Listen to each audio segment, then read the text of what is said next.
Ito na, paano po kayo? Saktan niya ako, kinidnap niya ako. Ano ko, ilayo mo ako dito sa bahay. Pataling mo ako sa pisit. Ang susunod na programa ay rated PG.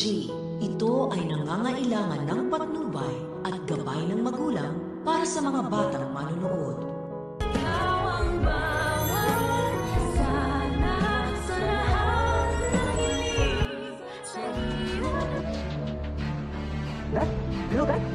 Matapos nga ang pangatlong subok nitong si Lynette sa pagtakas sa kamay ni Carlos ay nagtagumpay rin siya dahil nga tulog na tulog itong si Carlos nang iwanan niya. Pero wag naman sanang nagtulog-tulugan lang itong si Carlos. Pero ang mas mahalaga ngayon ay nakalabas na si Lynette ng kanilang bahay at kahit nga madilim ay pinagtiyagaan niya para lamang makatakas. At habang naglalakad nga siya sa kalye ay masasalubong niya itong si Arman na naka-tricycle. At nang makilala na nga ni Lynette itong si Arman ay dito na siya nag-aligaga at nagkwento na agad dito na si Carlos nga daw ay binihag siya. Kaya naman maiisip bigla ni Arman na kaya pala siya binigyan ng malaking halaga nitong si Carlos ay may tinatago pala ito. Kaya naman pakikiusapan ni Lynette itong si Arman na samahan siya sa presinto upang i-report na ang kanyang asawang si Carlos. Pero sa totoo lang dapat hindi na sa presinto sila dumiretso kundi sa bahay na nila mismo. Siguro naman may cellphone itong si Arman at pwede naman nilang i-Google Maps. Samantala matapos ng ayain ni Regan itong si Harry na magkape ay mapagpapasyahan itong si Harry na lumabas at gumimik daw. Kailangan niya daw mag-alis ng stress sa lahat ng nangyayari sa kanyang pamilya. Pero maya-maya may unknown number na tatawag sa kanya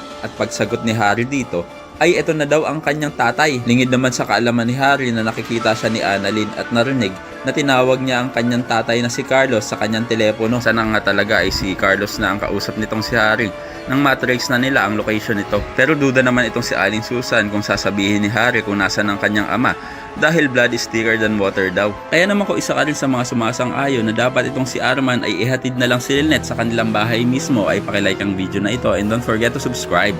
Thanks for watching and see you next time. Bye-bye.